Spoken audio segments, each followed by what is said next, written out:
The mechanics stopped their work mid-wrench when she walked through the hangar doors. Coffee cups froze halfway to lips.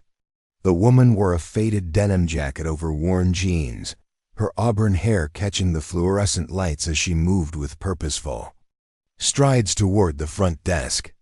She looked ordinary enough, maybe 35, with calloused hands and tired eyes that had seen too much. Before we jump back in, tell us where you're tuning in from, and if this story touches you, make sure you're subscribed, because tomorrow I've saved something extra special for you. "Excuse me," she said to the receptionist, her voice carrying a slight rasp. "I'm here about the pilot position." The young man behind the desk barely looked up from his computer screen. "Sorry, ma'am. You're probably looking for the commercial airline office down the street. This is Thunderbird Aviation. We do aerial firefighting and rescue operations." A few of the nearby mechanics chuckled. One of them, a burly man with grease-stained coveralls, called out, "Hey Tommy, tell her we're not hiring flight attendants today." More laughter rippled through the hangar. The woman didn't flinch. She simply reached into her jacket pocket and placed a worn leather folder on the counter. "I'm here about the pilot position," she repeated, her tone unchanged. Tommy finally looked up, his expression shifting from dismissive to confused as he opened the folder. Inside was a commercial pilot's license, instrument ratings, and certifications that made his eyes widen. But it was the photograph that made him do a double take. The woman in the picture looked younger, her hair pulled back in a tight bun, wearing a crisp uniform with wings pinned to her chest. "These credentials are impressive, miss." He glanced at the name, Sinclair. "But I have to ask, there's a gap in your employment history. 7 years with no flying experience listed." The hangar had grown quieter. Several mechanics had drifted closer, pretending to work on nearby aircraft while straining to listen. The woman, Maya Sinclair, met Tommy's gaze steadily. "I took some time off," she said simply. Before Tommy could respond, a door marked Chief Operations swung open. A weathered man in his 60s emerged, his hair silver white and his face mapped with lines earned from decades of flying in dangerous conditions. Chief Peterson had been running Thunderbird Aviation for 20 years, and he prided himself on being able to read people within minutes of meeting them. "What's all the commotion out here?" Peterson's voice carried the authority of someone accustomed to being obeyed without question. Tommy held up the folder. "This lady is applying for the pilot position, Chief. Her credentials look good, but there's a significant gap in her flying history." Peterson took the folder, his expression skeptical. Thunderbird Aviation wasn't just any flying outfit. They specialized in the most dangerous aviation work imaginable, flying directly into forest fires to drop retardant, rescuing stranded climbers from mountain peaks in zero visibility, and conducting search and rescue operations in weather that grounded every other aircraft in the region. The pilots who worked here were the elite of the elite, and Peterson had turned away dozens of qualified candidates who simply didn't have what it took. As he flipped through Maya's certifications, his skepticism deepened. The credentials were legitimate, but the gap in employment was concerning. In aviation, 7 years without flying was like a surgeon not operating for 7 years. Skills atrophied, reflexes dulled, and the constant evolution of technology left pilots behind. "Miss Sinclair," Peterson said, closing the folder, "I appreciate you coming in, but aerial firefighting isn't something you can just jump back into after a 7-year hiatus. The aircraft we fly here are specialized. The conditions are extreme. We need pilots who can make split-second decisions in situations that would terrify most people." Maya nodded as if she'd expected this response. "I understand your concerns, Chief Peterson, but I'd like to request a trial flight. Let me show you what I can do rather than tell you." Peterson almost laughed. "Ma'am, we don't give joyrides to walk-in applicants. Our aircraft are worth millions of dollars, and the insurance alone would prevent me from letting an unproven pilot take the controls." Then let me fly as a passenger, Maya said, her voice calm but insistent. Put me in the co-pilot seat during your next training run. I won't touch the controls unless you ask me to. The mechanics had stopped pretending to work now. They were openly staring at the exchange, some shaking their heads at what they perceived as naive persistence. One of them, a veteran named Rodriguez, who'd been with Thunderbird for 15 years, spoke up. Chief, with all due respect to the lady, we don't have time for sightseeing trips. Fire season's starting early this year, and we need experienced pilots, not someone who's been on vacation for 7 years. Several others nodded in agreement. The woman looked around the hangar, taking in the skeptical faces and dismissive attitudes. For a moment, something flickered in her eyes, something that might have been recognition or memory. Then it was gone, replaced by that same calm determination. I'll pay for the fuel, she said quietly. And I'll sign any waiver you need. Just give me one flight. Peterson was about to refuse when his phone buzzed. He glanced at the screen and frowned. Excuse me for a moment. He stepped away to take the call, leaving Maya standing at the counter surrounded by doubt and skepticism. The conversation was brief but intense. Peterson's expression grew increasingly serious as he listened to the caller. When he hung up, he looked at Maya with new interest. That was the Forest Service, he said slowly. They've got a situation developing up in the Cascade Mountains. A research team is stranded on Mount Rainier, and weather conditions are deteriorating rapidly. They specifically requested our best pilot and aircraft. Maya straightened slightly. What kind of situation? Avalanche took out their base camp. 3 scientists are trapped at 11,000 feet with a storm system moving in. Visibility is dropping fast, and winds are gusting up to 60 miles per hour. It's exactly the kind of mission that separates the real pilots from the weekend warriors. The hangar had gone completely silent. Everyone understood the implications. This wasn't a routine firefighting drop or a standard rescue. This was the kind of mission that made headlines, either for heroic rescues or tragic crashes. Peterson looked at Maya for a long moment. I'll make you a deal, Miss Sinclair. If you can serve as my co-pilot on this mission and prove you belong in that cockpit, I'll seriously consider your application. But understand, this isn't a training flight. Lives are at stake, and if you can't handle the pressure, you could get us all killed. Maya didn't hesitate. I accept. 20 minutes later, Maya found herself strapped into the co-pilot seat of Thunderbird 7, a modified Bell 412 helicopter, equipped with the most advanced avionics system money could buy. The aircraft was designed for extreme weather operations, with reinforced rotors, enhanced power systems, and navigation equipment that could function in conditions that would blind other helicopters.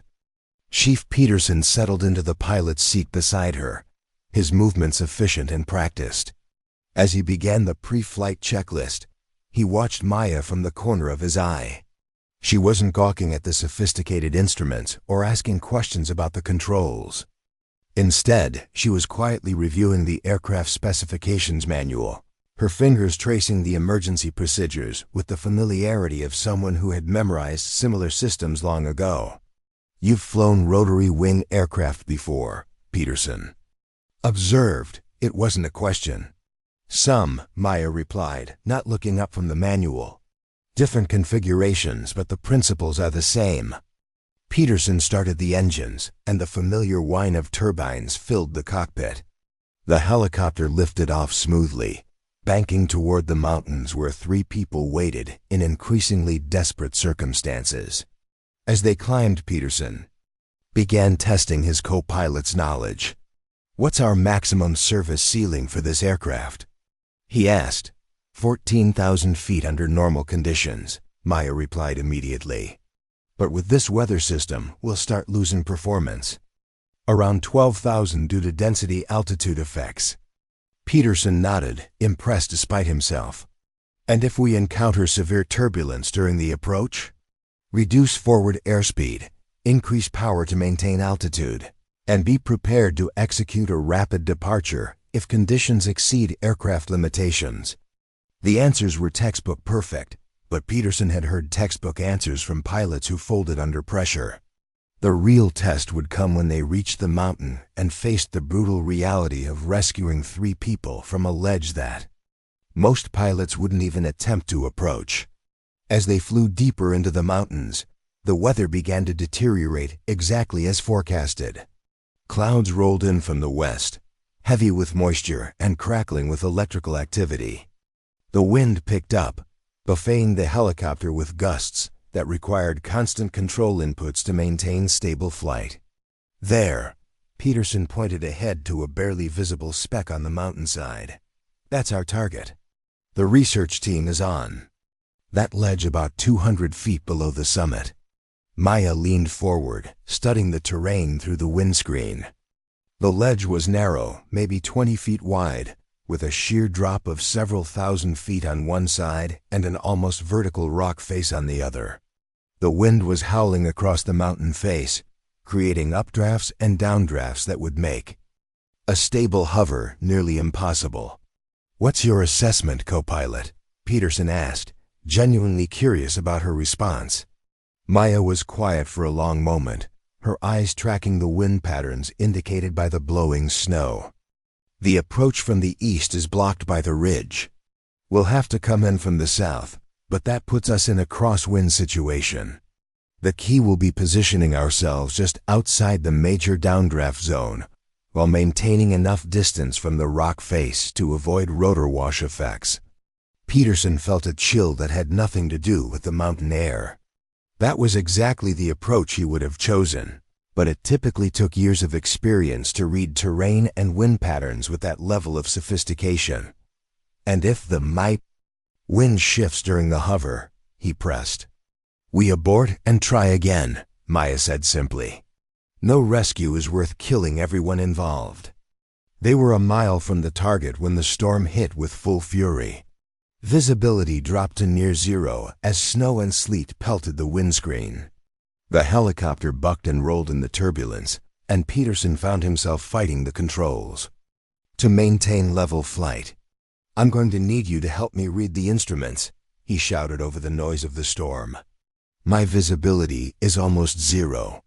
Maya's response was immediate and calm. "Altitude steady at 10,200 feet. Heading 185 degrees. Airspeed dropping to 60 knots. You're drifting left, correct 10 degrees right." Her voice never wavered, even as the helicopter was thrown around like a toy in the violent air.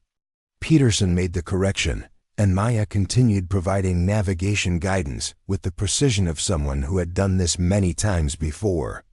"There's something you should know," Peterson said as they approached the rescue site, the ledge where those people are stranded. "It's the same place where we lost a helicopter 7 years ago." Preparing and narrating this story took us a lot of time, so if you are enjoying it, subscribe to our channel. It means a lot to us. Now back to the story. The pilot was one of our best, but the conditions were too much even for her. She tried to make a rescue in weather just like this. Maya's hands tightened almost imperceptibly on the manual she was holding. What happened to the pilot? She was thrown clear when the helicopter crashed. We searched for days, but never found her body. The assumption was that she fell into one of the crevasses and was buried by snow. Her name was Sarah Chun, and she was the best pilot I've ever worked with. Peterson was too focused on flying to notice the way Maya's face had gone pale, or how her breathing had become carefully controlled. He was concentrating on the approach, trying to position the helicopter for a rescue that many would consider impossible. "I can see the research team," Maya said, her voice steady despite the revelation. 3 people, waving frantically.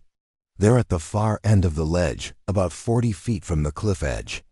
Peterson nodded, beginning the delicate process of bringing the helicopter into a hover. The wind was vicious, constantly trying to push them into the rock face or away from the mountain entirely. Every few seconds, he had to make significant control inputs to maintain position. I need you to operate the rescue winch, he called to Maya. The controls are on your side panel. We'll lower the basket and bring them up one at a time. Maya's hands moved to the winch controls with an assurance that made Peterson glance at her sharply. She operated the system like someone who had done it hundreds of times, lowering the rescue basket with smooth, confident movements. The first researcher, a woman in her 30s, was loaded into the basket and winched up safely. Then the second, a man who was clearly suffering from hypothermia. But as they prepared to rescue the third person, the storm intensified beyond anything Peterson had experienced in 20 years of flying.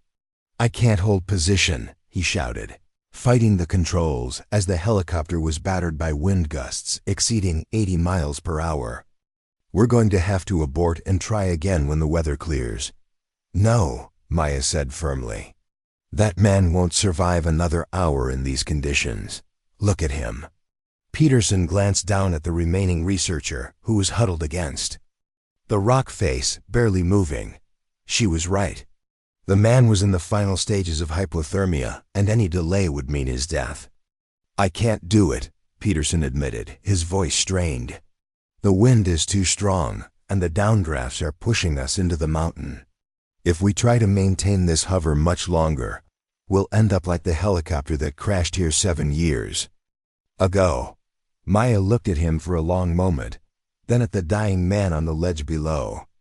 When she spoke, her voice was quiet, but filled with absolute conviction. Chief Peterson, I need you to switch seats with me. What? Peterson couldn't believe what he was hearing. Absolutely not. You haven't flown in 7 years. Trust me, Maya said, and something in her tone made Peterson hesitate. I know this mountain. I know these wind patterns. And I know how to make this rescue. The helicopter lurched violently as another gust hit them. Peterson realized they were rapidly approaching the point where they would have to abort the mission, or risk crashing. The man on the ledge was running out of time, and Peterson was running out of options. This is insane, he muttered, but he was already beginning to transfer control to Maya. If you get us killed, I'm going to be very unhappy with you. Maya's hands settled on the controls, and Peterson immediately felt the difference. Where? He had been fighting the wind and turbulence. Maya seemed to anticipate it. Her control inputs were subtle but perfectly timed, working with the natural forces rather than against them. How are you doing this? Peterson asked, amazed as the helicopter settled into a rock-steady hover despite the savage weather conditions. Maya didn't answer immediately.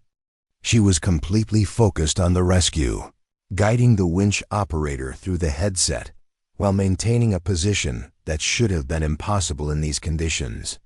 The rescue basket descended toward the hypothermic researcher, and Maya adjusted the helicopter's position with microscopic precision to account for the swirling wind.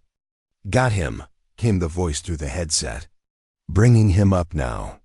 As the basket rose with its precious cargo, Peterson watched Maya's flying with growing amazement. She wasn't just skilled. She was operating at a level that transcended normal. Piloting ability.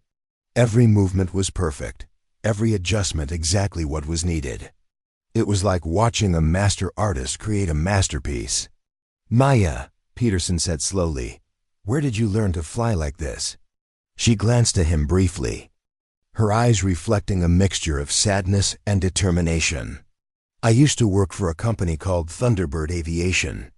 7 years ago, I was trying to rescue some researchers from this exact same ledge when my helicopter crashed. I was thrown clear and fell into a crevasse. I spent 3 days trapped in ice before I managed to climb out. By the time I reached civilization, everyone had given up looking for me. Peterson felt like he'd been punched in the stomach. You're Sarah Chun. I was, Maya replied, beginning the careful process of flying away from the mountain with their rescued passenger. Sarah Chun died in that crash 7 years ago. Maya Sinclair is who I became after I realized that everyone I cared about thought I was dead. The flight back to base was conducted in stunned silence. Peterson's mind was reeling as he tried to process what he'd just learned. Sarah Chun had been his best pilot, a woman whose skills had been legendary throughout the aviation community. Her death had been a devastating blow to everyone who knew her, and Peterson had never fully gotten over the loss. "Why didn't you come back?" he asked finally. "Why did you let us think you were dead?" Maya was quiet for a long moment, her hands steady on the controls as she navigated through the storm. "Because I was broken," she said finally. "Physically, emotionally, psychologically. I spent 2 years in hospitals and rehabilitation centers. When I finally recovered enough to think about flying again, I realized that I didn't know who I was anymore." Sarah Chun had been defined by her job, by her reputation, by what other people thought of her. I needed to find out who I was without all of that. They landed at the base hospital, where the rescued researchers were rushed into emergency treatment. The hypothermic man was in critical condition, but the doctors were optimistic about his chances. As Maya shut down the helicopter's engines, Peterson sat in stunned silence.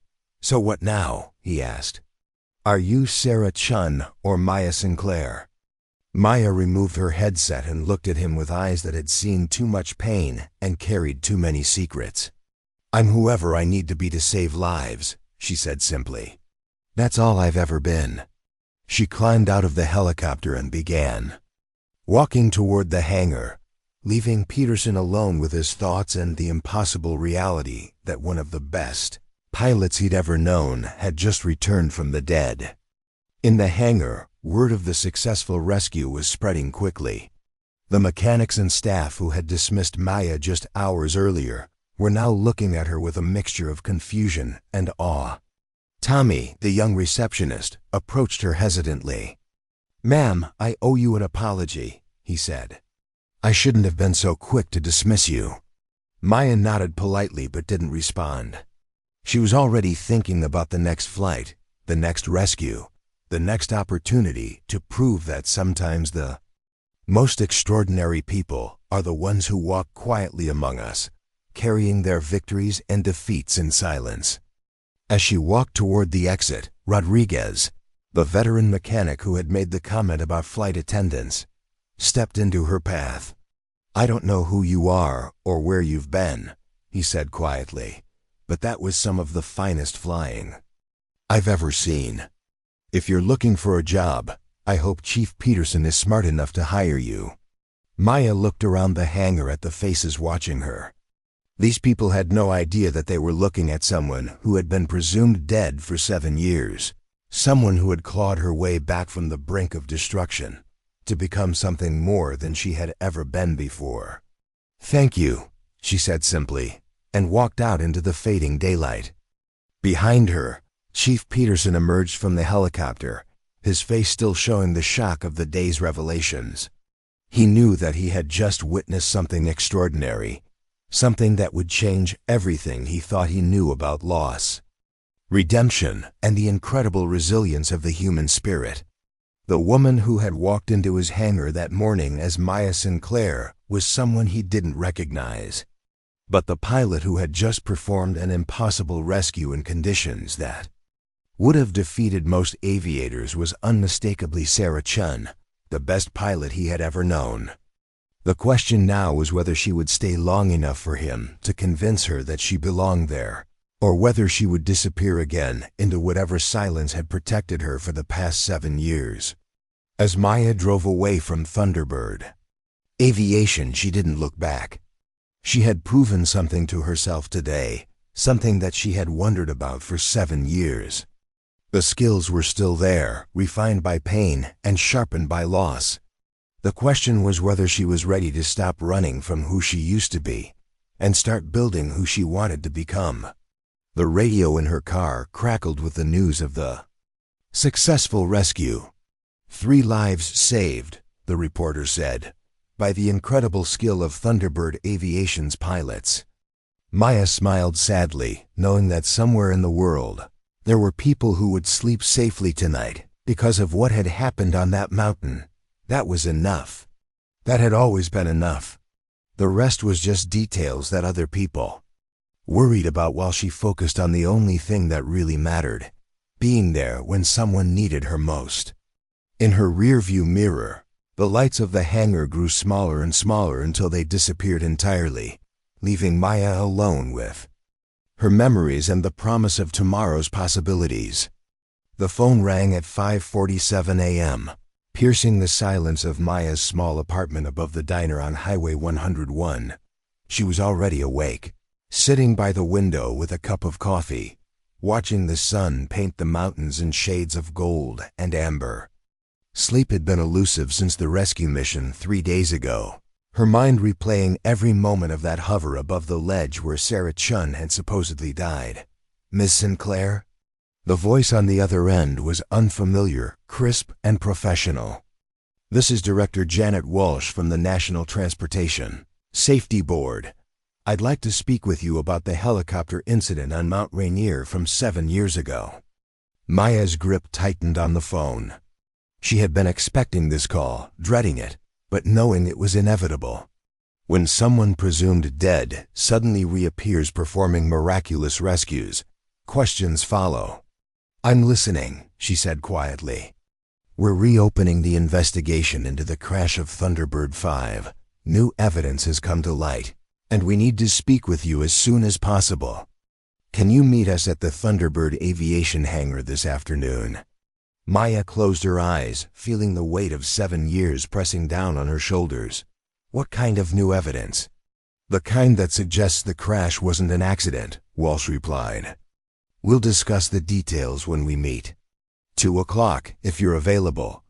The line went dead, leaving Maya staring at her phone in the growing morning light. She had always known this day would come, the day when her carefully constructed new identity would collide with the unfinished business of Sarah Tien's past. The crash that had supposedly killed her hadn't been the simple weather-related accident that everyone believed. Maya dressed carefully, choosing the same worn jeans and denim jacket she had worn 3 days earlier. If she was going to face her past, she would do it as Maya Sinclair, not as the ghost of Sarah Chun. The drive to Thunderbird Aviation felt longer than usual, every mile bringing her closer to revelations she wasn't sure she was ready to confront. The hangar was busier than it had been during her first visit.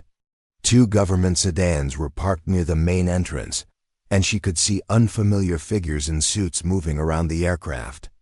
Chief Peterson spotted her as she walked through the doors and approached with an expression that mixed relief and apprehension.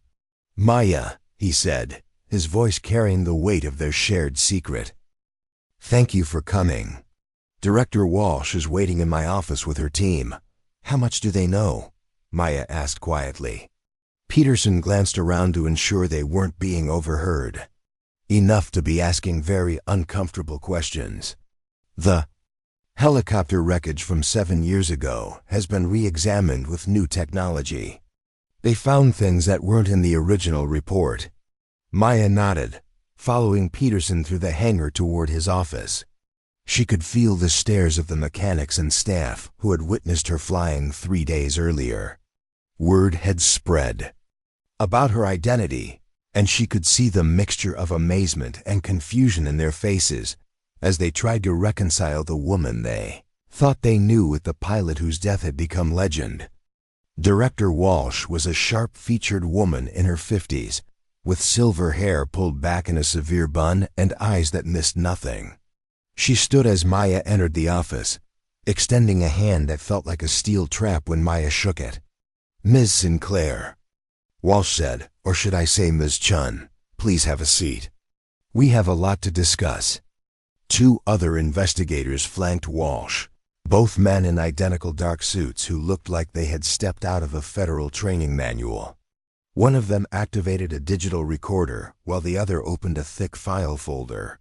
7 years ago. Walsh began without preamble. Thunderbird 5 crashed on Mount Rainier during a rescue operation.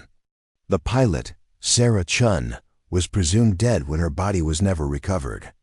The official cause was listed as pilot error due to severe weather conditions. Maya remained silent, her face carefully neutral.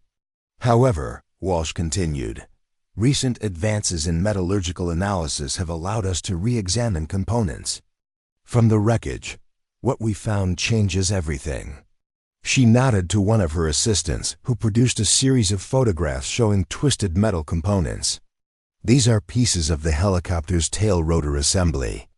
The original investigators assumed the damage was caused by impact with the mountain, but new analysis shows stress patterns consistent with explosive damage. Maya felt her heart skip a beat, but she kept her expression unchanged. What are you suggesting? I'm suggesting that Thunderbird 5 was sabotaged, Walsh said bluntly. Someone wanted that helicopter to crash, and they nearly succeeded in killing you in the process. The room fell silent, except for the quiet hum of the digital recorder. Peterson shifted uncomfortably in his chair, clearly hearing this information. For the first time, Maya stared at the photographs, her mind racing through the implications. Why would someone want to sabotage a rescue helicopter? She asked finally.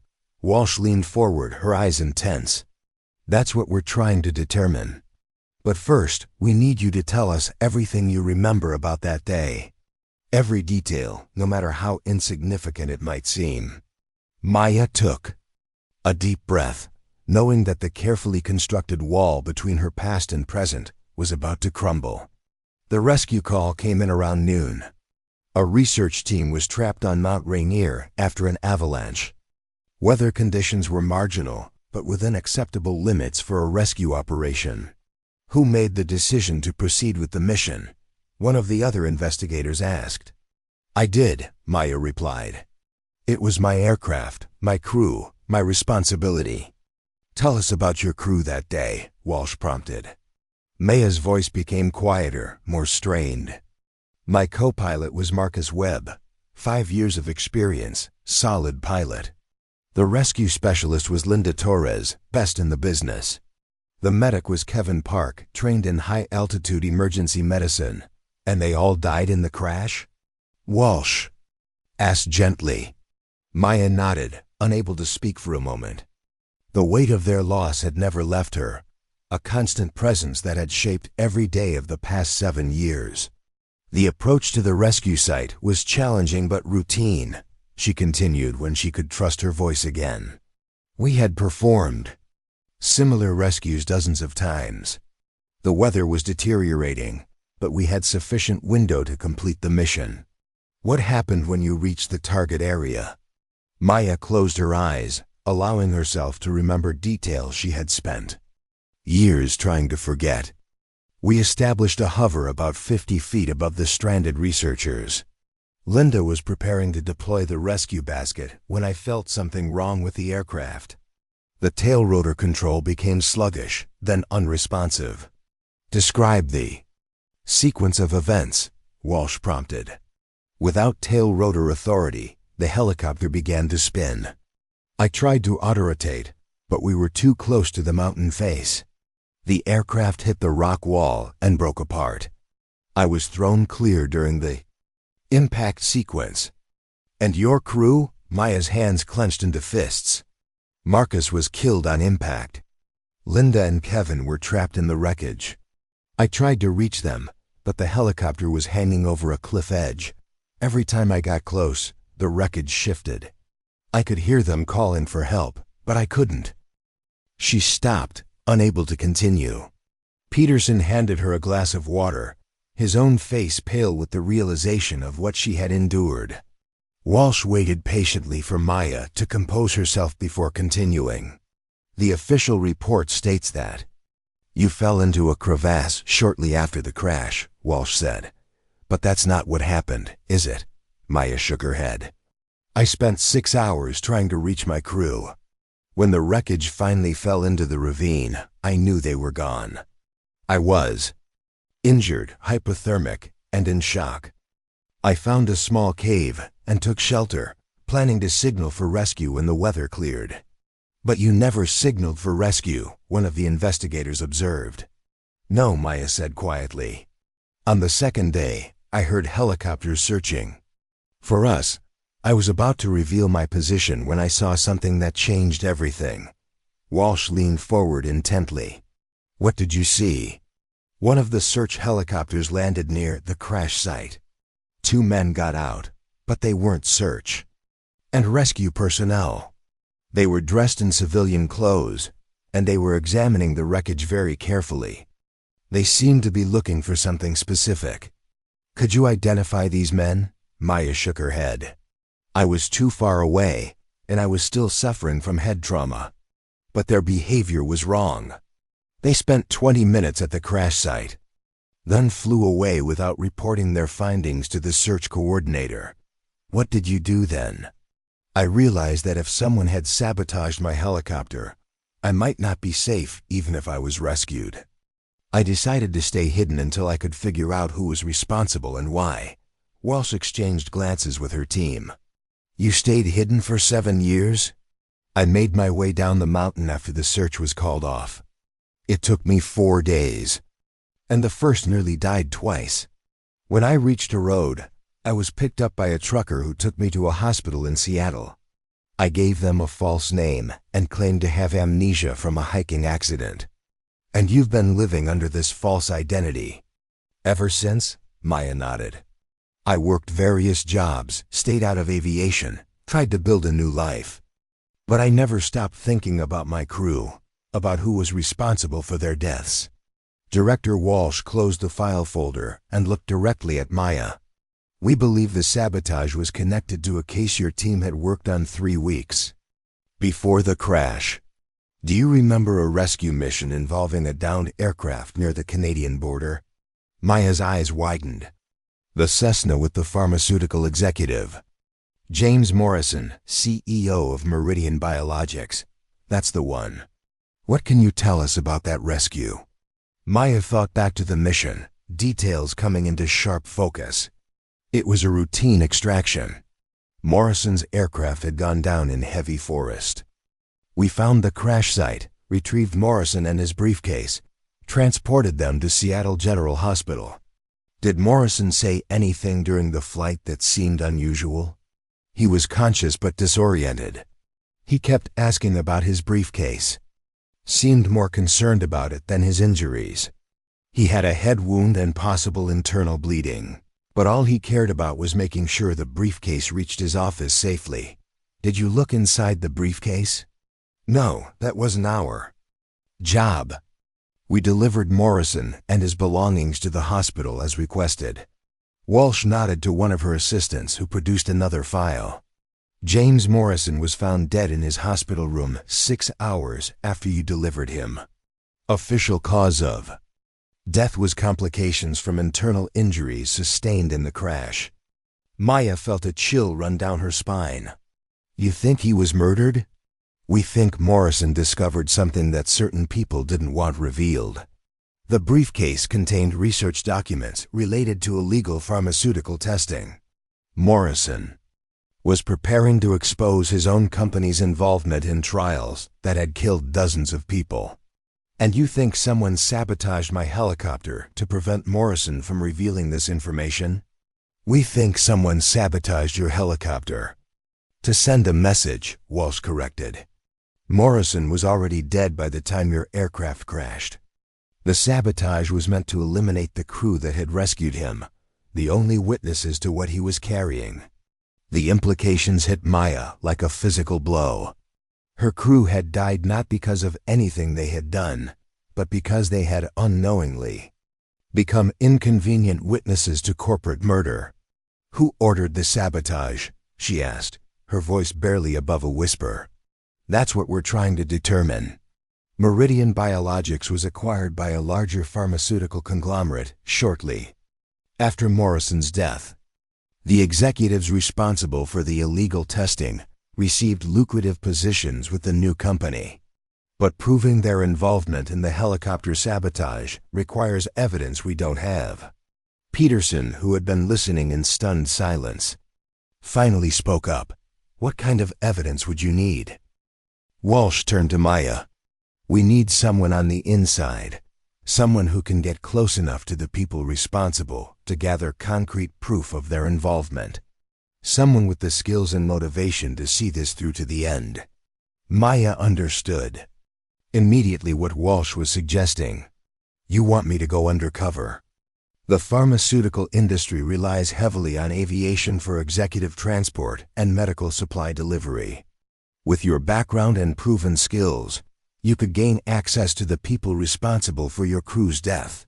It would be dangerous. One of the other investigators added, These people have already killed to protect their secrets.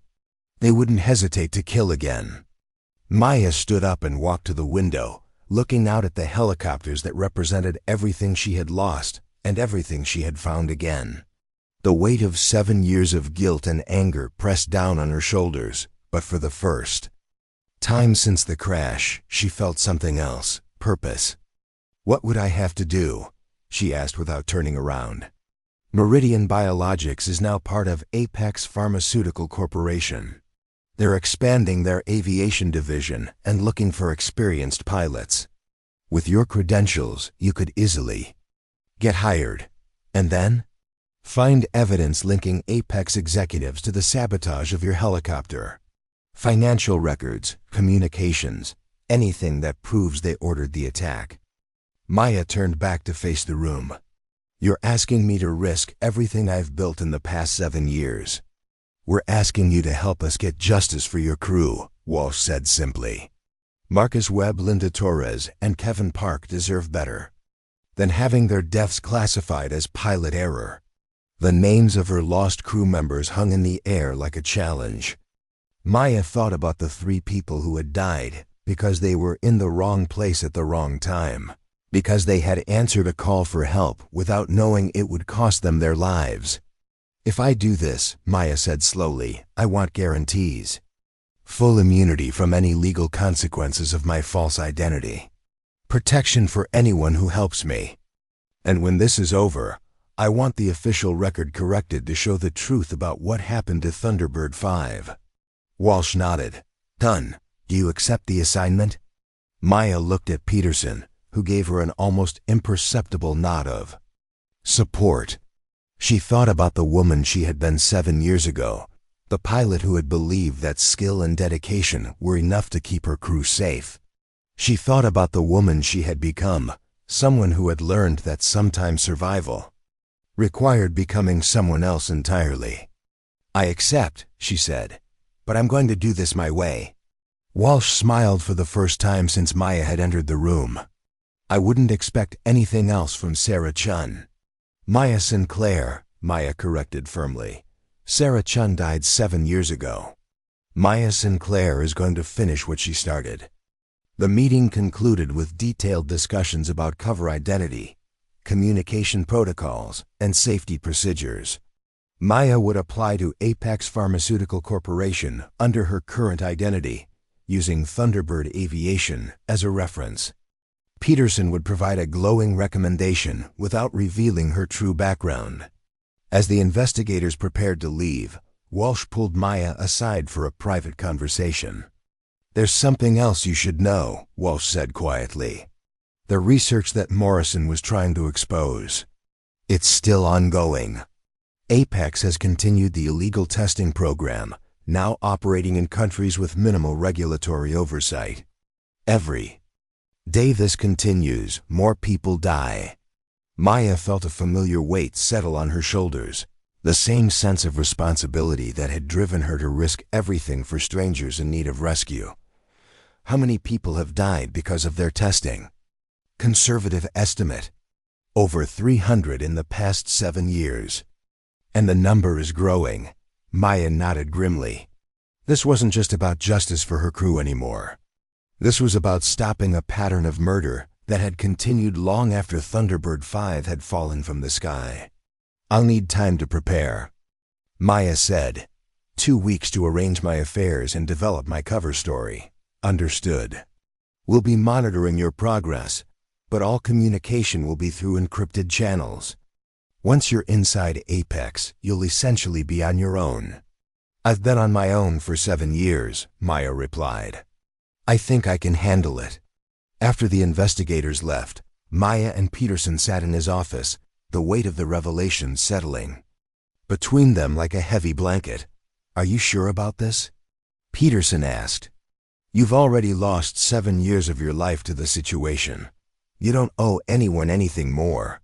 Maya thought about the 3 researchers she had rescued 3 days earlier, how their families would sleep peacefully knowing their loved ones were safe. She thought about Marcus, Linda, and Kevin, whose families still believed their deaths were the result of pilot error. "I owe them the truth," she said simply. "And I owe it to myself to finish what I started." Peterson nodded slowly. "What do you need from me?" "A recommendation letter that makes me sound like the best pilot you've ever worked with without being too obvious about it. And if something happens to me, I need you to make sure people know the real story." "Nothing's going to happen to you," Peterson said firmly. "You're too stubborn to die." Maya smiled sadly. Sarah Chun thought the same thing. As she prepared to leave the hangar, Maya took one last look at the helicopters that had defined so much of her life. In 2 weeks, she would walk into the corporate headquarters of Apex Pharmaceutical Corporation and begin the most dangerous mission of her career. She would be playing a role within a role, Maya Sinclair, pretending to be just another pilot, while secretly working to expose the people who had murdered her crew. The mechanics and staff she passed on her way out looked at her with new respect and understanding. They knew now that they were looking at someone who had survived the impossible, someone who had clawed her way back from presumed death to stand among them again. Rodriguez, the veteran mechanic who had dismissed her on her first day, approached. As she reached the exit, "Ma'am," he said respectfully, "I just wanted to say that if you ever need anything at all, you just ask. What happened to your crew? That wasn't right, and what you're about to do to make it right, well, that takes more courage than most people have." Maya nodded her thanks, too moved to speak. As she walked out into the afternoon sunlight, she felt the weight of expectation and responsibility settling on her shoulders like a familiar jacket. She had spent 7 years learning to be Maya Sinclair, and now she would use those skills to seek justice for Sarah Chun. The next 2 weeks would be crucial. She needed to become the perfect candidate for Apex Pharmaceutical Corporation, someone whose skills were undeniable but whose background was unremarkable. She needed to be forgettable enough to avoid suspicion, but memorable enough to get hired. As she drove away from Thunderbird Aviation, Maya caught a glimpse of herself in the rearview mirror. The woman looking back at her was no longer the broken survivor who had stumbled down from Mount Rainier 7 years ago. This was someone who had learned to carry pain without being destroyed by it. Someone who had discovered that the strongest people were often those who had been shattered and rebuilt themselves piece by piece. In 2 weeks, Maya Sinclair would walk into the corporate world of pharmaceutical aviation and begin the hunt for the people who had killed her crew. She would smile at executives who had ordered murder, shake hands with people who profited from death, and pretend to be grateful for the opportunity to serve their interests. And when she had gathered enough evidence to destroy them, she would ensure that Marcus Webb, Linda Torres, and Kevin Park finally received the justice they deserved.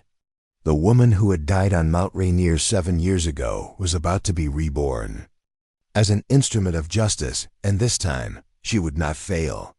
The Apex Pharmaceutical Corporation headquarters rose 43 floors into the Seattle skyline, its glass and steel facade reflecting the morning clouds like a mirror. Maya stood on the sidewalk outside the building, adjusting the collar of her crisp white blouse and smoothing the lines of her navy blue blazer. She had spent the past 2 weeks transforming herself from the weathered pilot who frequented small town diners into someone who belonged in corporate boardrooms. Her hair was shorter now, styled in a professional cut that framed her face. She wore minimal makeup that highlighted her natural features without drawing attention. The leather portfolio in her hand contained her employment application, flight certifications, and glowing recommendations that painted Maya Sinclair as an exceptional pilot with an unremarkable past. The lobby of Apex Pharmaceutical was a testament to corporate excess. Marble floors stretched beneath a soaring ceiling decorated with abstract art that probably cost more than most people earned in a year.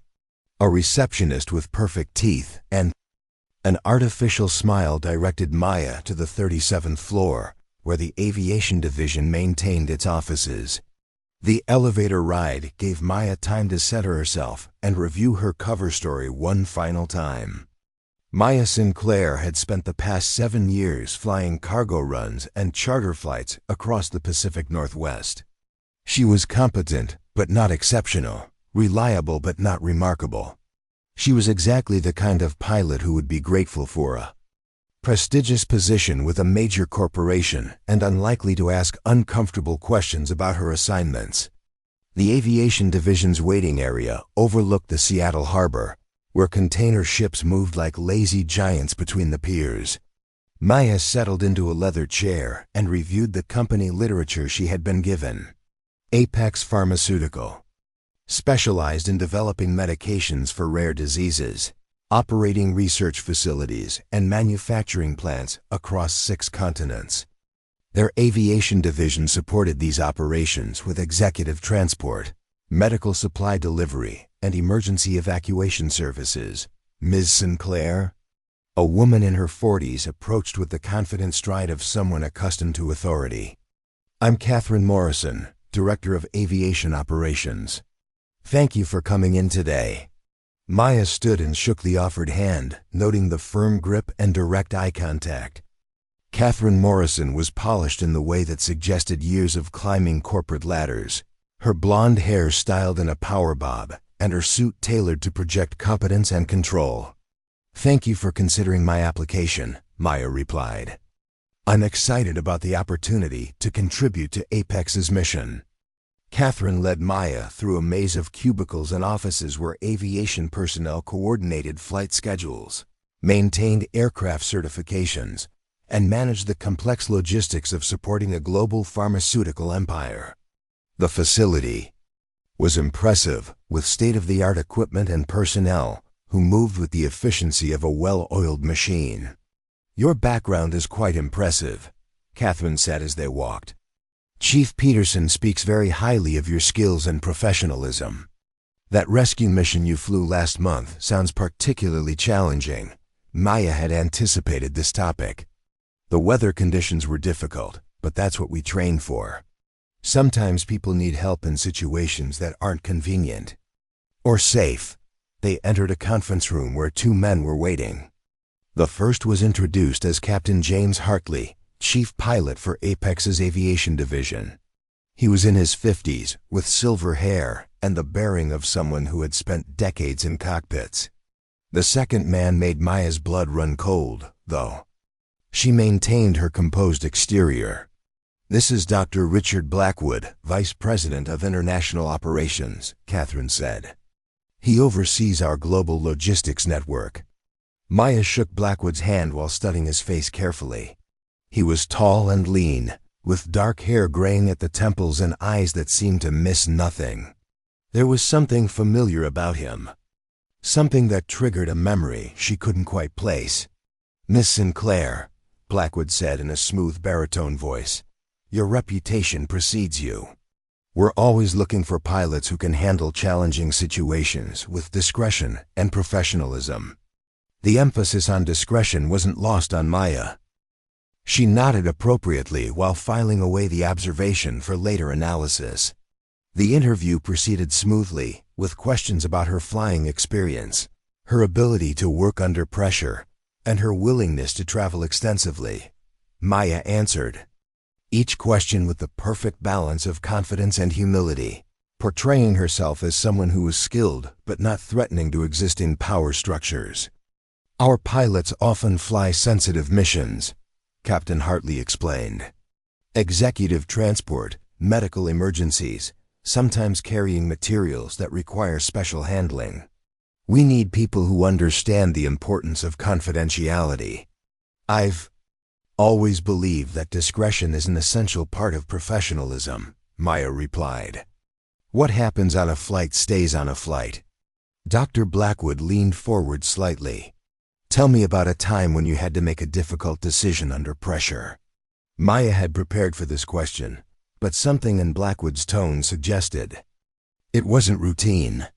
She chose her words carefully, describing a fictional charter flight where she had to navigate around severe weather while maintaining schedule pressure from demanding passengers. The passengers weren't happy about the delay. She concluded, but I'd rather have them alive and angry than dead and punctual. Blackwood smiled, but Maya caught something calculating in his expression. Excellent philosophy. Sometimes people don't appreciate the life and death decisions pilots make to keep them safe. The interview continued for another hour, covering technical questions about aircraft systems, emergency procedures, and international flight regulations. Maya answered everything flawlessly, drawing on her extensive experience while being careful not to reveal knowledge that Maya Sinclair shouldn't possess. As the meeting concluded, Catherine handed Maya a thick packet of paperwork. We'd like to offer you a position as a senior pilot with our international division. The compensation package is outlined in these documents, along with our confidentiality agreements and employment terms. Maya accepted the packet with appropriate enthusiasm while her mind raced. Getting hired was only the first step. Now she needed to find evidence linking Apex executives to the sabotage of Thunderbird 5, and she suspected Dr. Blackwood was the key to that connection. When would you like me to start? Maya asked. Next Monday, if that works for you. Catherine replied. We have a training flight scheduled that will give you a chance to familiarize yourself with our aircraft and procedures. As Maya prepared to leave, Dr. Blackwood approached her privately. Ms. Sinclair, I hope you'll find working for Apex to be both rewarding and educational. We value employees who understand that some aspects of our work require a certain level of flexibility. The warning was subtle but unmistakable.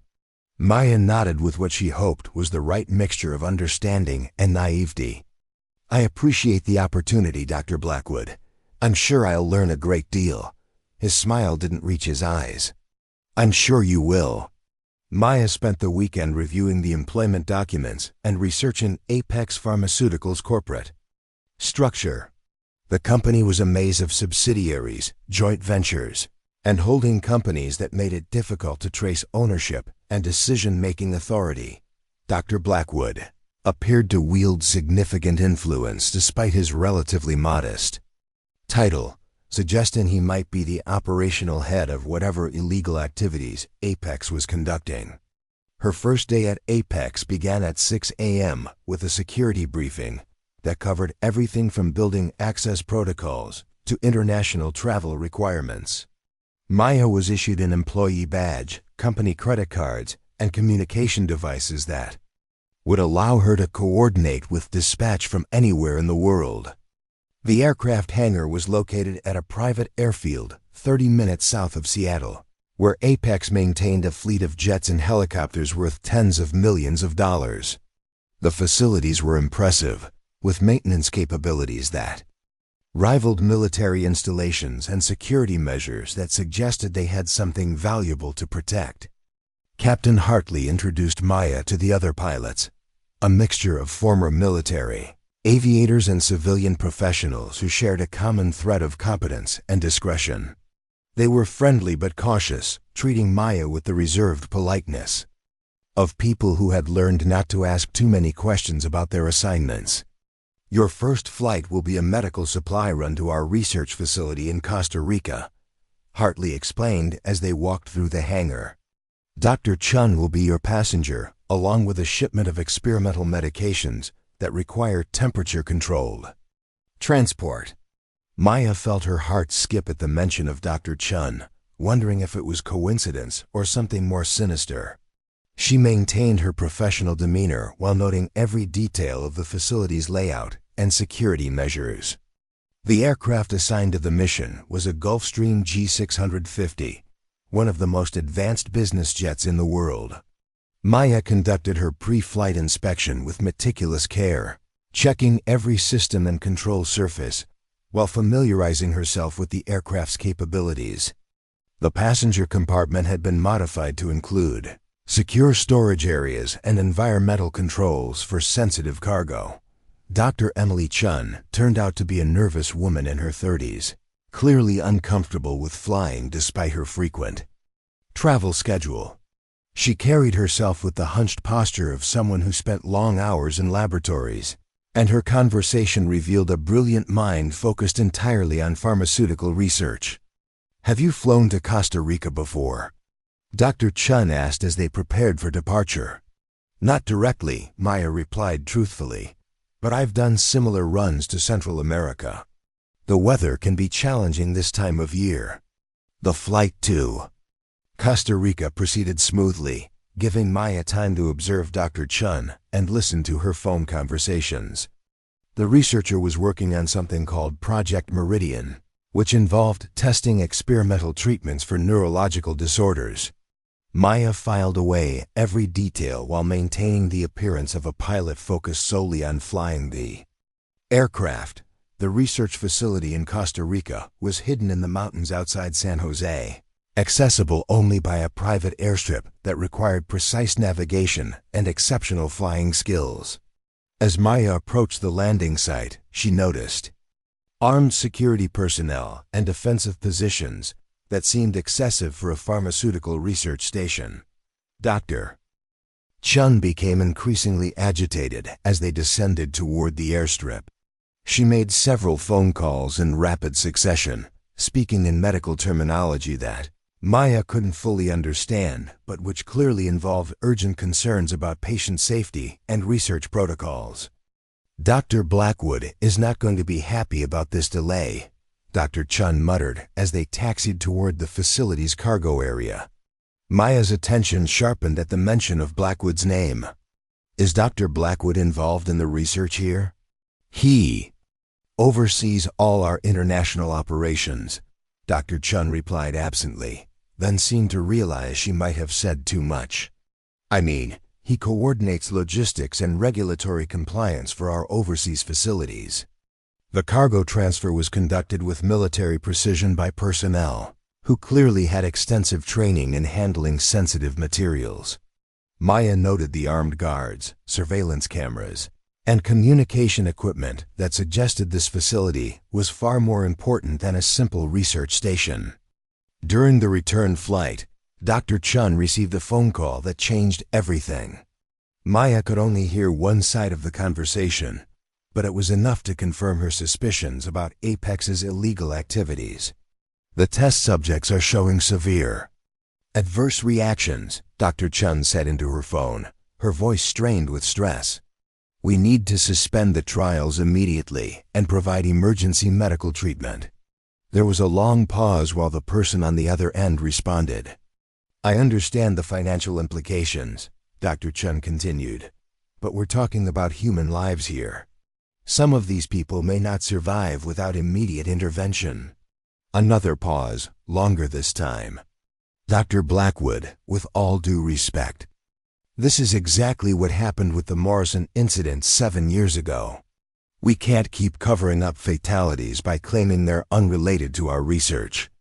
Maya's hands tightened on the aircraft controls, but she maintained steady flight while straining to hear more of the conversation. "Yes, I understand the importance of maintaining our competitive advantage," Dr. Chen said, her voice now resigned. "I'll adjust the documentation to minimize liability exposure." The call ended, leaving Dr. Chun staring out the window with the expression of someone who had just compromised their professional ethics under corporate pressure. Maya continued flying as if she hadn't heard anything unusual, but her mind was racing with the implications of what she had just learned. Dr. Blackwood was directly involved in covering up deaths related to illegal pharmaceutical testing. The Morrison incident referenced in the conversation was almost certainly connected to James Morrison, the pharmaceutical executive whose rescue had led to the sabotage of Thunderbird 5, and Dr. Chen was being pressured to falsify research data to hide evidence of human casualties. The flight back to Seattle gave Maya time to process this information and plan her next moves. She needed concrete evidence linking Blackwood to the helicopter sabotage, and she suspected that evidence would be found in the company's internal communications and financial records. Over the following weeks, Maya flew numerous missions for Apex Pharmaceutical, gradually gaining the trust of her colleagues and access to increasingly sensitive operations. She transported executives to clandestine meetings, delivered experimental drugs to research facilities in countries with minimal regulatory oversight, and carried corporate documents that revealed the scope of Apex's illegal activities. Each flight provided new pieces of the puzzle. She learned that Apex was conducting unauthorized human trials on vulnerable populations in developing countries, using medications that had been rejected for testing in the United States and Europe. The company was generating enormous profits by bringing dangerous drugs to market without proper safety testing, while covering up the casualties through a network of corrupt officials and falsified records. Dr. Blackwood emerged as the architect of these operations, using his position as Vice President of International Operations to coordinate the logistics of corporate murder. Maya began documenting his activities through hidden recording devices and encrypted communications with Director Walsh, building a case that would expose the full extent of Apex's crimes. The breakthrough came during a flight to the Cayman Islands, where Maya was transporting Blackwood and several other executives to a meeting with offshore banking representatives.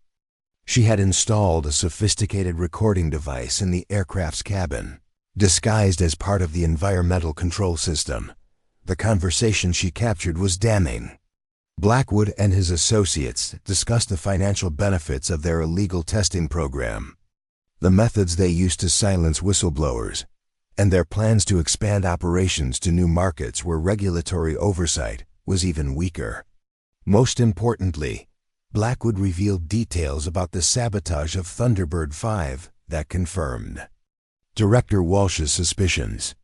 The helicopter had been sabotaged to eliminate the crew that had rescued James Morrison, preventing them from testifying about the contents of Morrison's briefcase if the cover-up of his murder was ever exposed. "We couldn't risk having witnesses who might remember what Morrison was carrying," Blackwood explained to his associates.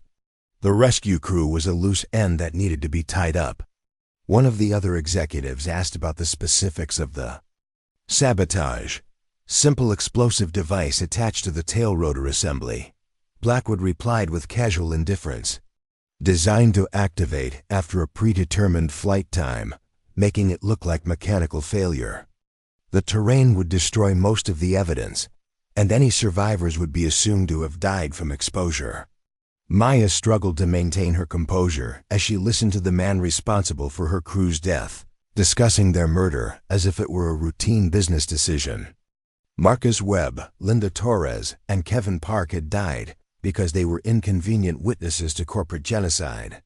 The recording also revealed that Apex was planning to eliminate Dr. Chun, who had become increasingly uncomfortable with the cover-up of research casualties. Blackwood discussed various options for silencing her permanently, including staging an aircraft accident during one of her research trips.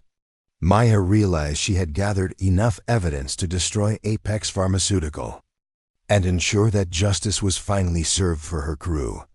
But she also knew that Dr. Chun's life was in immediate danger, and she couldn't allow another innocent person to die while waiting for the legal system to act.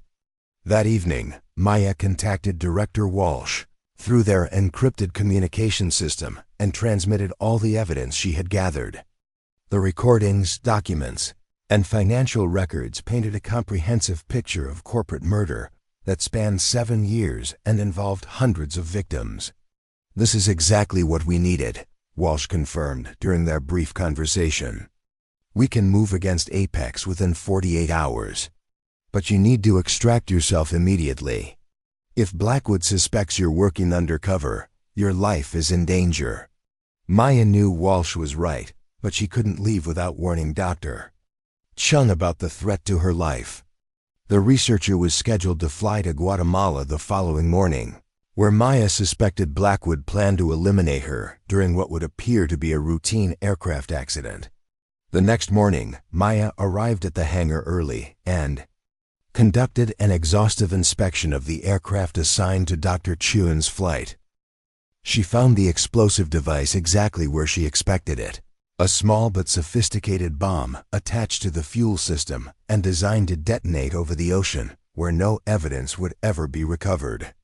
Maya carefully disabled the device and documented its construction with photographs that would provide additional evidence against Blackwood. Then she waited for Dr. Chun to arrive, planning to warn her about the assassination attempt and convince her to cooperate with the federal investigation.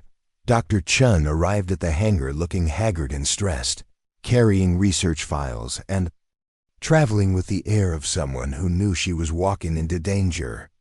Maya approached her privately while the aircraft was being fueled. "Dr. Chun, I need to speak with you about something urgent," Maya said quietly. "Your life is in danger." The researcher looked startled. "What are you talking about?" Maya quickly explained her true identity and the investigation into Apex Pharmaceutical. She showed Dr. Chen photographs of the explosive device and played excerpts from the recorded conversations that revealed Blackwood's plans for her elimination. "Oh my God," Dr. Chen whispered, her face pale with shock. "I knew Blackwood was dangerous, but I never imagined he would try to kill me." "The federal authorities are moving against Apex today," Maya explained. "But I need you to testify about the illegal testing program and the cover-up of research casualties." Dr. Chun nodded rapidly. "I have documents hidden in my apartment that prove everything. Patient records, financial data, communications with Blackwood ordering me to falsify research results. I've been keeping them as insurance in case something like this happened." Before Maya could respond, she heard the distinctive sound of helicopter rotors approaching the hangar. Through the windows, she saw 2 black aircraft circling the facility in a pattern that suggested surveillance rather than routine traffic. "We need to leave now," Maya said urgently. "Blackwood must have discovered the investigation." They ran toward Maya's personal vehicle, but armed men in tactical gear were already surrounding the hangar. Dr. Blackwood emerged from one of the helicopters, his face cold with calculated fury. "Miss Sinclair," he called out as his men took positions around the building. "Or should I say, Miss Chen, did you really think we wouldn't discover your true identity?"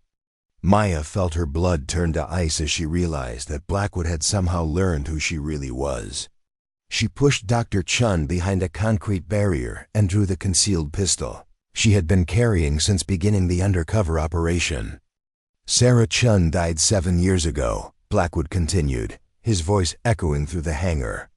"But apparently she was too stubborn to stay dead. That's going to be corrected today." The tactical team began advancing on their position, using the aircraft as cover while preparing to eliminate both Maya and Dr. Chun. Maya calculated their options and realized they were trapped with limited ammunition and no chance of escape through conventional means. But Maya Sinclair had learned things during her 7 years of hiding that Sarah Chun had never known. She had learned to think like someone with nothing to lose, to fight like someone who had already died once and refused to do it again. The Gulfstream G650 was still fueled and ready for flight. If Maya could reach the aircraft and get it airborne, she could escape with Dr. Chun and the evidence needed to destroy Apex Pharmaceutical forever. "When I say run, head for the aircraft," Maya whispered to Dr. Chun. "Get inside and stay low." Maya emerged from behind the barrier, firing deliberately aimed shots that forced Blackwood's men to take cover. She had learned marksmanship from the best instructors in the world during her years with Thunderbird Aviation, and every shot found its mark. She wasn't trying to kill anyone, just create enough chaos to reach the aircraft. "Run!" Maya shouted, and Dr. Chun sprinted toward the Gulfstream while Maya provided covering fire. Blackwood's men returned fire, but they were hampered by the need to avoid damaging the expensive aircraft in the hangar. Maya used this to her advantage, moving from cover to cover while working her way toward the jet. She reached the aircraft just as Blackwood himself appeared with a sniper rifle, taking aim at Dr. Chun as she climbed into the passenger cabin. Maya didn't hesitate. She put herself between the rifle and Dr. Chun, feeling the bullet tear through her shoulder as she shoved the researcher into the aircraft. "Get us out of here!" Dr. Chun screamed as Maya stumbled into the pilot's seat, blood streaming from her wounded shoulder. Maya started the engines and began taxiing toward the runway, ignoring the pain and the tactical team's attempts to disable the aircraft.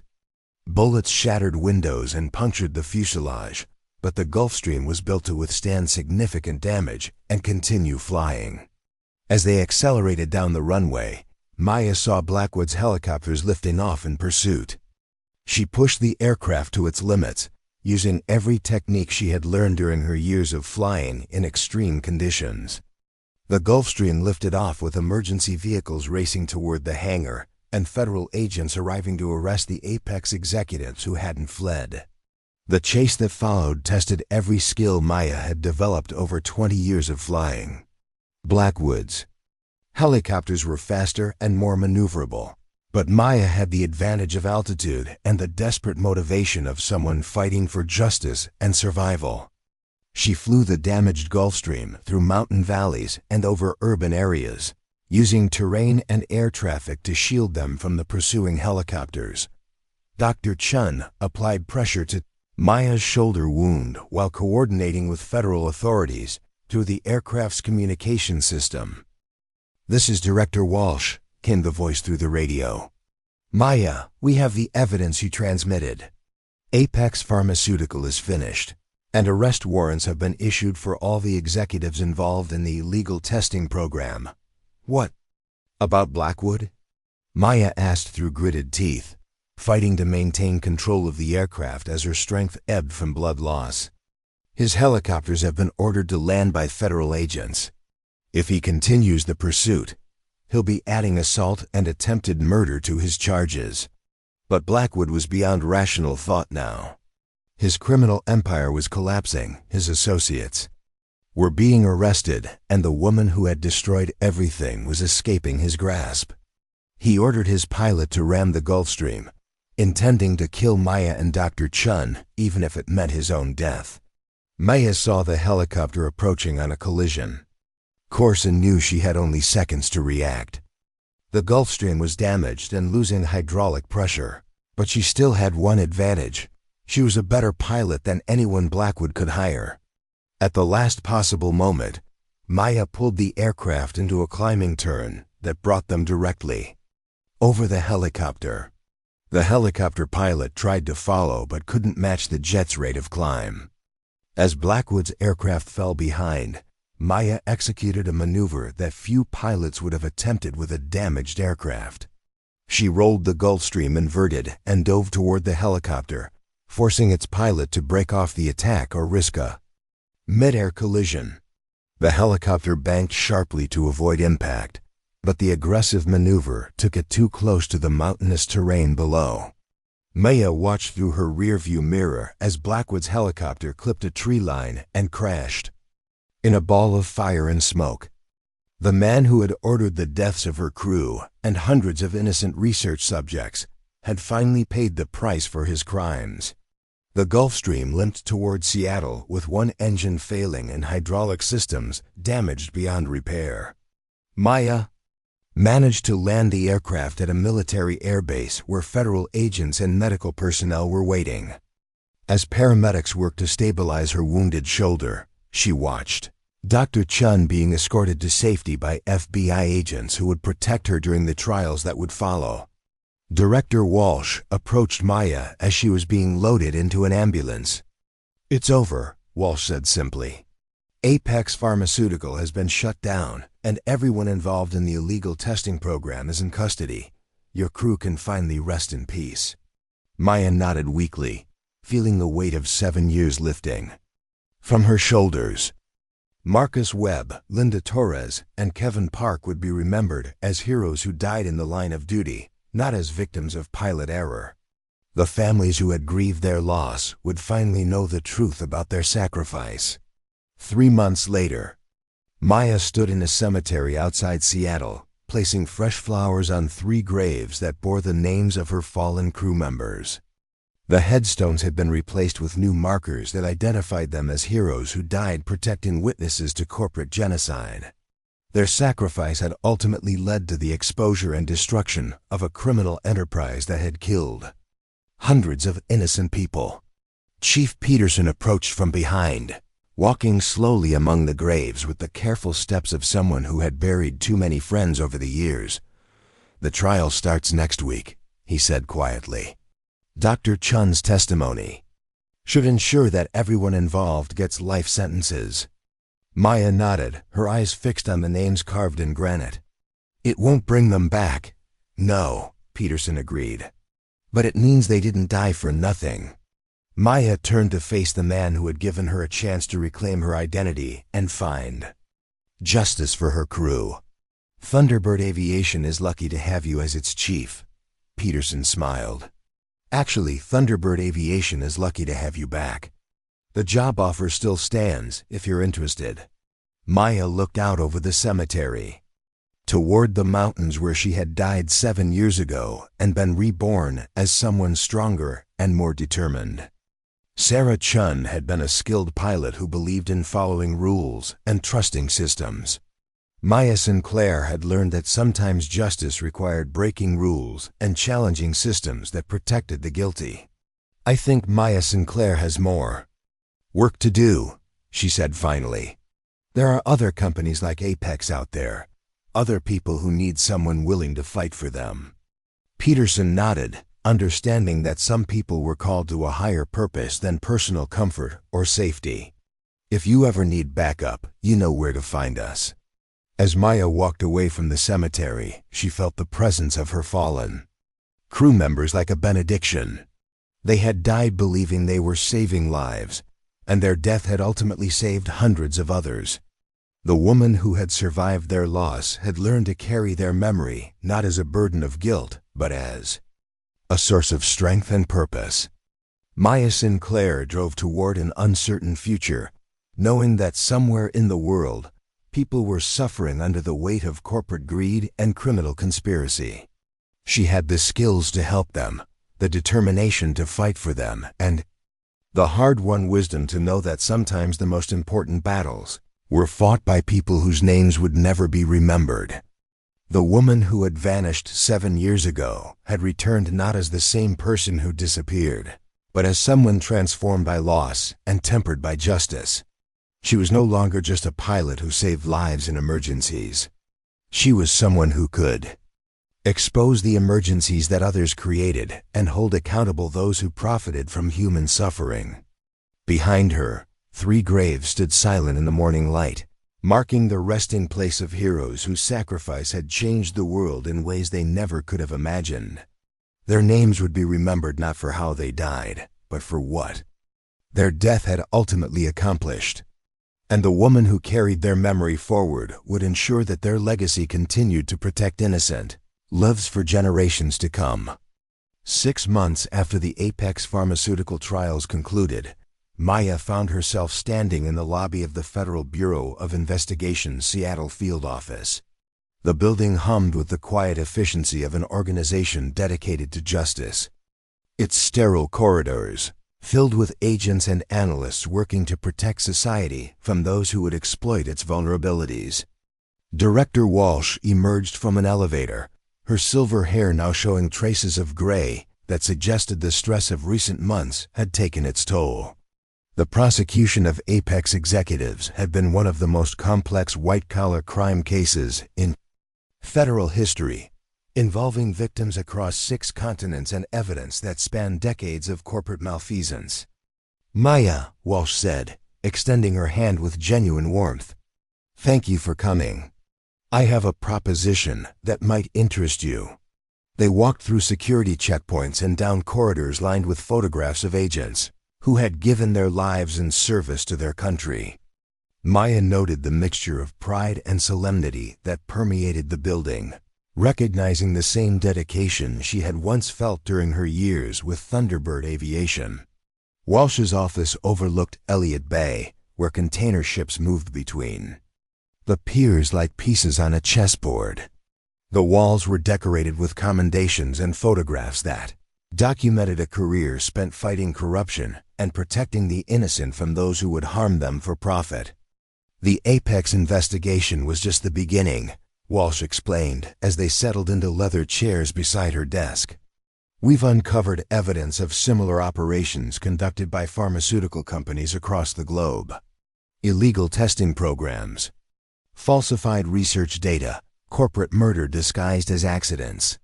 The scope of the problem is staggering. Maya listened intently, already sensing where this conversation was heading. You want me to go undercover again? Not exactly, Walsh replied. We want you to lead a specialized task force dedicated to investigating corporate crimes that involve aviation. Your unique background and proven abilities make you the ideal candidate to head this initiative. She handed Maya a thick folder containing briefing documents and case files. We're calling it the Corporate Aviation Crime Initiative. The position would give you federal authority to investigate companies that use aircraft to facilitate illegal activities, along with the resources to build cases that can withstand the best legal defense teams money can buy. Maya opened the folder and began reviewing the contents. The cases were diverse but shared common elements. Corporations using private aviation to transport illegal materials, conduct unauthorized activities in international waters, and eliminate witnesses who threaten their operations. Each case represented lives lost or damaged by corporate greed enabled by aviation resources. What kind of authority would I have? Maya asked, studying organizational charts and operational protocols. Full federal investigative powers, including the ability to coordinate with international law enforcement agencies. You'd have a team of specialized agents with backgrounds in aviation, finance, and corporate law. Most importantly, you'd have the backing of the Attorney General's office for prosecutions that might otherwise be compromised by political pressure. Maya found herself drawn to the challenge despite her reservations about working within government. Bureaucracy. The past 6 months had shown her that individual efforts, while satisfying, were limited in scope. A federal task force could address systemic problems that affected thousands of victims across multiple jurisdictions. There's something else, Walsh continued. We've received intelligence suggesting that former Apex executives who avoided prosecution are attempting to rebuild their operations under new corporate identities. They're using lessons learned from our investigation to create more sophisticated concealment methods. This information changed everything for Maya, the men who had ordered the deaths of her crew, and hundreds of innocent research subjects were regrouping, planning to resume their criminal activities with improved security measures. They couldn't be allowed to escape justice or harm additional victims. Dr. Blackwood is dead, Maya observed. Who's leading this reorganization? Walsh produced another file containing surveillance photographs and financial records. Dr. Marcus Steele, Blackwood's former deputy. He was out of the country during our raids and managed to avoid arrest. Intelligence suggests he's establishing new research facilities in countries with minimal regulatory oversight and maximum corruption. Potential. Maya studied the photographs of Steele, noting the cold intelligence in his eyes and the expensive clothing that suggested access to significant financial resources. He looked like someone who had learned from Blackwood's mistakes and was determined not to repeat them. Steele was directly involved in the helicopter sabotage, Walsh continued. He coordinated the technical aspects while Blackwood handled strategic planning. If anyone deserves to pay for your crew's deaths, it's him. The personal connection sealed Maya's decision.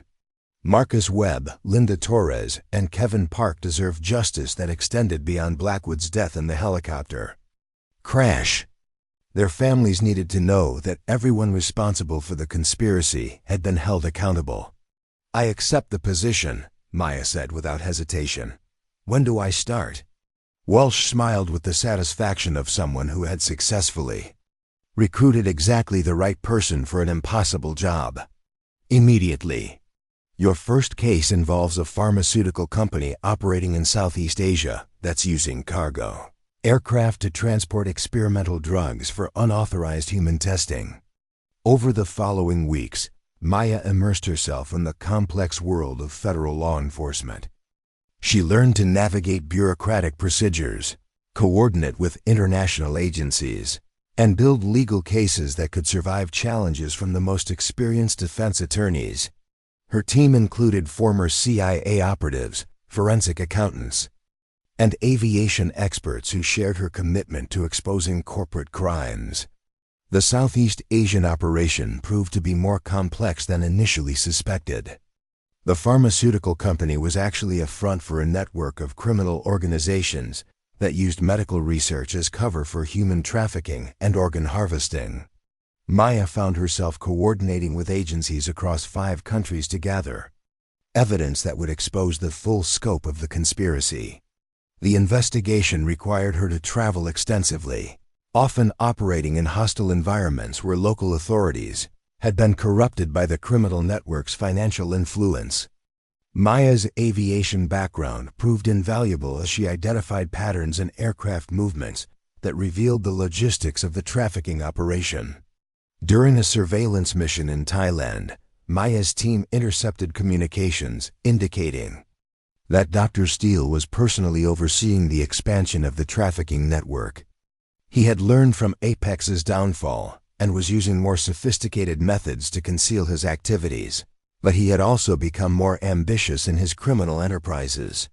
Steele isn't just rebuilding Apex, Maya explained to her team during a briefing at their Bangkok field office. He's creating something much larger. A multinational network that uses pharmaceutical research as cover for every type of criminal activity imaginable. The evidence they had gathered painted a disturbing picture of corporate crime that transcended traditional boundaries. Steele's organization was involved in drug trafficking, weapons smuggling, money laundering, and human trafficking, all disguised as legitimate pharmaceutical research and medical supply operations. Maya realized that bringing down Steele's network would require more than traditional investigative techniques. She needed to infiltrate the organization at its highest levels, which meant putting herself in extraordinary danger while operating far from any backup or support systems. The opportunity came when intelligence sources reported that Steele was seeking an experienced pilot to coordinate aviation operations for his expanding network. The position required someone with exceptional skills, absolute discretion, and willingness to operate in legally ambiguous environments. Maya created a new identity as Victoria Cross, a former military pilot with a questionable discharge record and financial problems that made her susceptible to criminal recruitment. The cover story was designed to appeal to Steele's need for skilled personnel who could be controlled through leverage and intimidation. The recruitment process took place in Hong Kong, where Steele maintained a legitimate pharmaceutical company that served as headquarters for his criminal network. Maya underwent extensive background checks and psychological evaluations designed to identify potential threats to operational security. Steele himself conducted the final interview in a penthouse office overlooking Victoria Harbor. He was younger than Maya had expected, perhaps 40 years old, with the confident bearing of someone who had never faced serious consequences for his actions. His expensive suit and sophisticated manner concealed a ruthless intelligence that had learned from Blackwood's mistakes. "Ms. Cross," Steele said as Maya entered his office, "your reputation precedes you. We're looking for someone who can handle challenging situations without asking uncomfortable questions." Maya had prepared extensively for this moment, creating a persona that balanced competence with moral flexibility. "I've learned that asking questions is bad for business, Dr. Steele. I prefer to focus on getting the job done efficiently and quietly."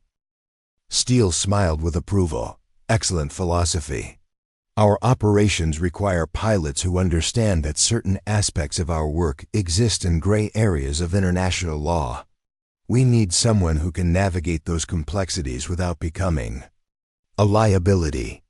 The conversation continued for over an hour, with Steele probing Maya's background and motivations while she carefully revealed just enough information to gain his trust without arousing suspicion. She portrayed herself as someone who had been betrayed by the system she had served, making her sympathetic to organizations that operated outside traditional legal constraints. "Your first assignment will be coordinating a medical supply delivery to our research facility in Myanmar," Steele explained as the interview concluded. "The cargo is sensitive and requires special handling procedures that most pilots aren't qualified to manage." Maya accepted the assignment while her mind raced with the implications. Myanmar's political instability and weak law enforcement made it an ideal location for illegal activities, and she suspected the medical supplies were actually materials for unauthorized human experimentation. The flight to Myanmar departed from a private airfield outside Hong Kong, using a cargo aircraft that had been modified for transporting sensitive materials. Maya's co-pilot was a taciturn man named Chun, who seemed more interested in monitoring her activities than assisting with flight operations.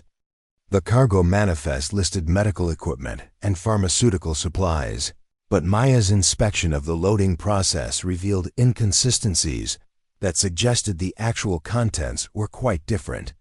The containers were sealed with sophisticated locks and equipped with environmental monitoring systems that seemed excessive for routine medical supplies. During the flight, Maya gradually developed rapport with Chun while carefully probing for information about Steele's organization.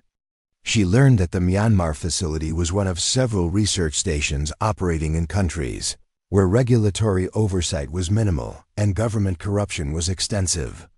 "Dr. Steele is very careful about security," Chun explained as they flew over the South China Sea. "Too many people have tried to infiltrate our organization over the years. Those who succeed in gaining our trust are rewarded generously.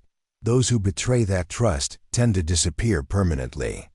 The warning was delivered with casual indifference, but Maya understood that Chen was evaluating her reactions and reporting back to Steele. She maintained her cover while documenting everything she observed for the eventual prosecution that would destroy the criminal network. The research facility in Myanmar was hidden in mountainous terrain that made aerial approach challenging and ground access nearly impossible.